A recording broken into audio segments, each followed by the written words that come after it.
이번에는 민주당 쪽 의견을 좀 들어볼 텐데요. 민주당에서는 윤건영 의원이 연결돼 있군요. 윤건영 의원 불러보겠습니다. 윤 의원님 안녕하세요.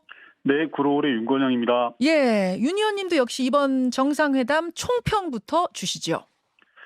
딱 한 문장으로 평가한다면 빈수레가 요란하다. 그 말이 딱 맞는 것 같아요. 우리가 준 것은 명확히 보이는데 받은 것이 제대로 보이지 않는 회담입니다. 한마디로 현찰 주고 어음을 받은 셈인데 믿지는 장사한 것 같습니다. 빈수레가 요란하다. 앞에서 국민의힘 이용호 의원은 점수로는 90점 주셨거든요. 윤 의원은 네, 얼마 가능하시겠습니까? 점수로 매기기가 힘들 것 같은데요. 야박하게 평가해서 죄송한데 동맹이라는 게 본질적으로 이 어, 목표가 신뢰에 기반해서 상호 번영이라고 되어야 되는데 예. 이번 회담이 과연 그런가라고 볼 때는 조금 점수를 매기기 곤란할 정도인 것 같습니다. 점수 매기기 곤란하단 말씀은 설마 빵점이에요? 설마 그럴 리가 아 그 있겠습니까마는 예. 네, 그러니까 점수를 입에 담아서 말하기 좀 그럴 정도로 야박한 점수밖에 못 주겠다 그 네, 말씀이시군 네, 시군요. 네, 자, 뭐 그래도 그럼에도 불구하고 평가할 부분 또 이건 좀 우려되는 부분 나눠서 생각해 본다면 우선 평가할 부분 이런 건 잘했다는 부분은 어떤 게 있을까요? 어, 정말 야박한 평가인데요. 잘한 게 뭐가 있을지 찾기가 솔직히 좀 어렵습니다. 그 정도 아니 근데 앞에서 이제 이용호 예, 의원도 말씀하셨지만 예, 경제적인 부분에서 조금 아쉬운 게 있어도 안보적인 측면에서는 NCG 핵 협의 그룹이라는 걸 우리가 단단히 설립하지 않았느냐. 이거는 핵 버튼을 미국 대통령이 네. 쥐고 있는 상황에서 1대1 상설 그룹이 생긴다는 상설 어떤 전화가 생긴다는 건 굉장히 큰 성과다 하시던데요. 일종의 약소금을 받은 건데요. 크게 소용이 없는 약소금에 저는 불과하다고 생각합니다. 왜냐하면 예. 좋게 표현하면 동맹을 지키겠다는 의지인데 나쁘게 표현하면 말 그대로 립 서비스에 불과하거든요. 왜냐하면 어. 한미 양국은 상호 박이중학에 따라 전쟁이 나면 자동 참전되는 그런 상황입니다. 그래서 뭐 음. 실효가 크게 없다라는 말씀드리고 두 번째로는 북한 핵 공격에 대한 핵 보복 공격도 의논이 됐던 것 같은데 네. 대단히 위험한 발상입니다. 핵 공격을 받는 순간 한반도는 모든 게 끝이지 않습니까? 좁은 한반도 땅덩어리에서 어디는 살고 어디는 죽는 것이 없습니다. 모두가 죽는 거고 핵 공격이 일어나지 않도록 사전에 조치해야지 맞고 나서 때리는 게 무슨 의미가 있겠습니까? 그리고 핵잠수함 등 전략 자산을 전면적으로 배치한다고 하는데 세상에 공짜는 없습니다. 그 돈 누가 내겠습니까? 결국 어. 우리가 부담하는 거거든요. 그리고 핵잠수함이 한반도에 정기적으로 들어오면 긴장도 함께 고조됩니다. 그로 인해 발생되는 경제적 손실도 온전히 우리 몫입니다. 그러면 윤 의원님 네, 사실은 이번에 이제 정부 또 여당에서 의 요구도 네, 아 우리나라가 한반도에 핵 자산을 좀 배치해야 되는 건 아니겠느냐. 이른바 이제 핵무장론. 이 네, 정도 네, 수준까지 좀 약속을 받아야 하는 거 아니겠느냐라는 입장이 있었던 걸로 알아요. 그 네. 정도가 아니라면 북한이 우리나라에 핵 공격했을 때 미국이 즉시 대응한다. 보복 대응한다. 요 정도 문구라도 들어가야 되는 거 아니냐. 뭐 이런 이야기가 있었던 걸로 아는데 일단 그 네. 자체에 대해서 그럼 민주당은 반대였던 겁니까? 그렇죠. 핵보복 어. 공격이라는 건 한반도가 같이 공멸하자는 거고요. 그리고 핵무장이라는 것은 독자적인 핵무장이라는 것은 애초부터 가능성이 사실상 제로에 가깝습니다. 음. 왜냐하면 핵 개발 같은 경우에는 우리가 북한처럼 국제적 제재를 받고 고립될 각오를 하지 않는다면 모를까 정상적으로는 불가능합니다. 음. 그리고 전술핵 배치 부분도 미국에서는 도저히 받아들일 수 있는 안이 아니고요. 어. 실현 불가능한 안을 가지고 이야기를 했던 겁니다. 애초에 실현 불가능했다. 그럼 지금 이제 네네. 결과로서 나온 거 요거 보시면서는 '이렇게 될 줄 알았다.' 정도인 거예요? 그렇죠. 현재 어. 진행되고 있는 걸 문서화한 것. 제가 예. 비유할 때는 약소금을 하나 받은 것 정도에 불과하다. 이렇게 허허. 말씀드릴 수 있을 것 같습니다. 알겠습니다. 자 안보적인 측면 먼저 좀 보고 있는데요. 그 네. 우크라이나에 무기 지원하는 문제 또 대만 네. 해협에 대한 문제 어떻게 언급될까 네. 이것도 굉장한 관심사였는데 뭐 대만 해협에 대해서는 현상 변경 반대한다. 요 정도 문구 들어갔고 우크라이나 지원에 대해서는 원론적인 정도 뭐 지지 연대 요 정도 수준 들어갔어요. 이 정도면 뭐 우리의 외교적인 이익적인 측면에서 괜찮겠습니까? 한미 정상회담 자체로 보면 뭐 논란거리를 안 만들었으니까 그나마 다행인데요. 예. 정상회담에 임하기 전에 논란을 피하기 전에 반미 전에 일정한 조치를 취한 것 아닌가 싶은 겁니다. 무슨 말씀? 대통령의 인터뷰 등을 통해서. 예컨대 대만 해협 관련해서도 윤석열 대통령이 언급이 있었고 우크라이나 무기 지원 관련해서도 정상회담 이전에 언론 인터뷰를 통해서 대통령께서 가능성을 열어놔 버렸거든요.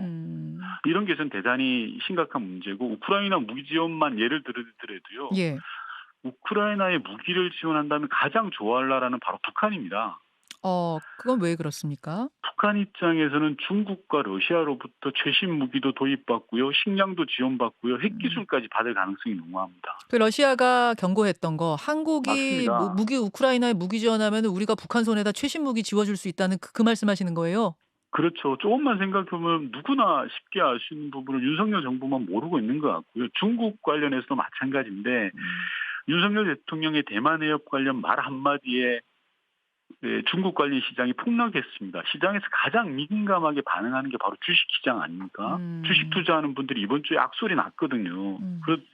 더군다나 최근에 대중 수출 감소와 무역 수지 적자가 역대급입니다. 작년 10월 이후에 무역 적자가 6개월째 이어지고 있는데 이전까지만 하더라도 우리가 무역에서 가장 돈 많이 번 나라가 중국이었는데요. 예. 180도 거꾸로 가는 겁니다. 음. 알겠습니다. 근데 인제 중국도 좀 너무한 거 아니냐라는 뭐 아까 국민의힘 반응도 있고 청취자분들 중에도 그런 반응이 있습니다. 우리한테 그 지금 대하는 태도가 너무 무례한 거 아니냐 발언들이. 뭐 예를 들어서 "말참견 당연히 말아라." 무리합니다. 어. 예. 중국의 태도는 당연히 무리한 거고 잘못된 겁니다. 그러나 제가 말씀드리는 건 전 세계 모든 나라가 국익 앞에 그럴 수밖에 없습니다. 예. 지금 예. 미국도 미국의 국익을 위해서 예. 우리에 대해서 압력을 넣는 거고요. 중국도 어. 마찬가지지 않습니까? 아하. 알 국익 앞에 아까 뭐 옹졸한 예예. 건 전 옹졸이란 말씀. 당연하다고 생각합니다. 어. 알겠습니다. 그만큼 지금 뭐 외교 전쟁, 국익을 챙기기 위한 아주 치열한 전쟁이 국제사회에서 벌어지고 있다 이런 말씀으로 들려요. 네네. 도청에 대한 질문이 있었어요. 미국 기자가 이제 그 두 대통령한테 네. "도청의 재발 방지 약속이나 어떤 언질이 있었습니까?"라고 질문을 하자 윤 대통령이 답변한 거 아까 들려드렸습니다. 네네. "조사를 지금 보고 있고 그거 보고 이제 충분히 소통할 것이다. 뭐 소통하고 있다." 이런 답변을 주셨는데요. 어떻게 들으셨습니까? 저는 외교적 스킬이 좀 부족하신 것 같아요.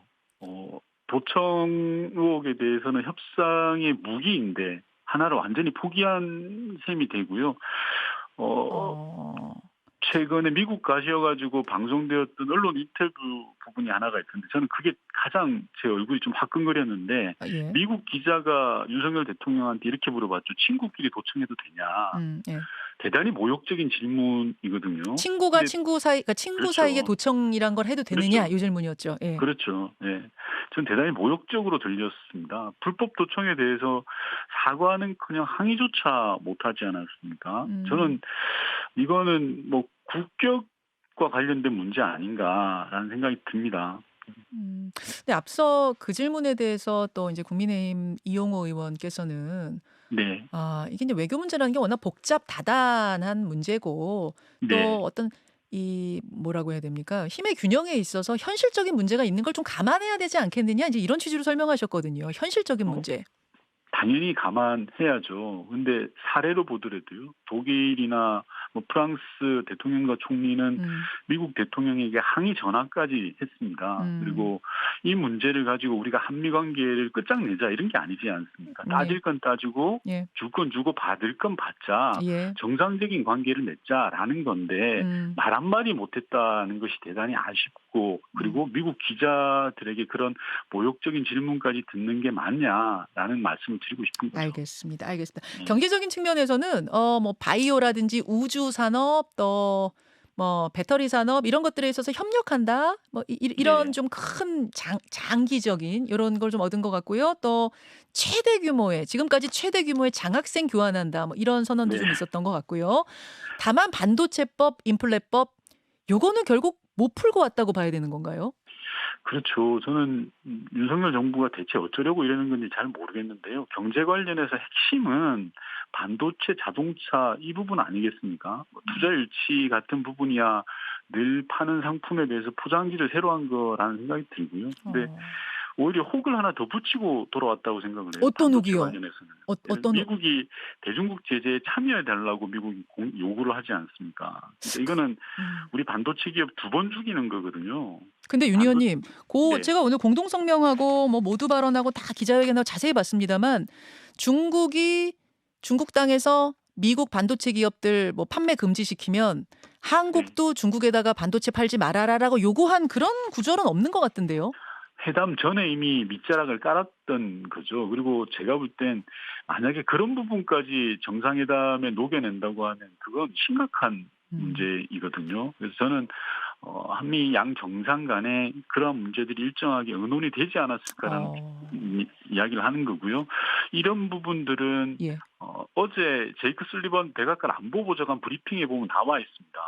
뭐라고 했냐 그러면 예. 한국이 1,000억 달러 이상 투자해줘서 너무 고맙다. 그리고 한일 관계 개선도 미국이 원했던 건데 해줘서 너무 고맙다. 그리고 우크라이나 전쟁에 뜻을 함께 해줘서 고맙다. 다 고맙다는 말밖에 없었어요. 예. 그러니까 우리가 내줄 건 다 내주고 가장 핵심적인 경제 관련 성과를 제대로 뽑아내지 못한 치명적인 저는 좀 한계가 있었다라고 보는 거죠. 사실은 이제 한국 당신들도 중국에서 반도체 팔지 마시오. 공급해 주지 마시오. 이건 상당히 반시장적인 요구라서 설마 그렇죠. 미국이 이런 요구를 동맹한테 할까 저는 좀 믿기지 않는데 이것이 이번 회담 테이블에 올랐을 걸로 지금 민주당은 보시는 거예요? 저는 물밑에서 이야기를 했던 간에 이야기가 되고 있다라고 보고 있고요. 자본주의의 가장 핵심이 시장주의지 않습니까? 예. 시장에서 물건 못 팔게 하는 게 이게 상식적이긴 합니까? 근데 그걸 동맹이라는 이름을 통해서 압력을 넣는 건 좀 온당치 못하고, 물론 이 부분 미국 입장에서는 미국 국익에 따라서 요구할 수 있는 겁니다. 그럼 우리는 그 부분들을 위중 갈등 속에서 자세히 현명하게 잘 처리해야 되는데 그게 아쉬운 부분이죠. 알겠습니다. 파이낸셜 타임즈가 그 부분을 보도를 했습니다만 아직 정확하게 이번에 뭐 명문화가 된 건 아니어서 이건 조금 더 관심 있게 지켜보도록 하고요. 윤 네. 의원님, 오늘 주제는 아닙니다만 국내 정치 현안도 뜨거운 게 하나 있어가지고 잠깐만 좀 질문을 드리고 가겠습니다. 네. 어제 민영배 의원이 민주당 복당하는 걸로 결정이 됐어요. 네네. 지금 뭐 여당은 물론이고 야당 내에서도 비판의 목소리가 좀 나오더라고요. 민주당 일각에선 꼼수 탈당 장본인을 복당시키는 건 결국 민주주의와 국회법을 무력화시키는 일이다. 당이 네. 부끄러움을 모르는 거 아니냐 이런 얘기 나왔고 네. 정의당에서도 위장 탈당 시인한 거다. 반성이 보이지 않는다. 이런 논평 나왔는데 윤 의원님은 어떻게 보십니까? 그 과정들에 대한 이해가 좀 필요할 것 같습니다. 그러니까 이제 법사위 내에서 국힘이 소위 말해서 나만 빼고 하는 식으로 계속 버텨왔던 거지 않습니까? 그래서 시간 끌기 작전하고 국회가 정한 절차를 무시하고 그런 상황에서 일종의 고육지책으로 지도부가 그런 판단을 내린 것으로 보여집니다. 그런 부분들에 대해서 비판을 하시는 분들의 그런 말씀은 충분히 이해가 됩니다만 민주당 지도부로서의 그런 좀 판단도 있다라는 말씀 드리고 싶습니다. 사실은 의회주의를 이게 폄훼한 거 아니냐, 훼손한 거 아니냐 이런 부분은 굉장히 아픈 부분 아닙니까? 네, 아프죠. 근데 의회주의 훼손은 국힘도 똑같이 아는 거거든요. 우리 정치의 수준, 전반적인 수준을 저는 이야기하는 부분이라고 생각합니다. 알겠습니다. 여기까지 오늘 말씀 듣도록 하죠. 윤 의원님 고맙습니다. 네. 예, 민주당 윤건영 의원이었습니다. 김현정의 뉴스쇼는 시청자 여러분의 참여를 기다립니다. 구독과 좋아요, 댓글 잊지 않으셨죠? 알림 설정을 해두시면 평일 아침 7시 20분 실시간 라이브도 참여하실 수 있습니다.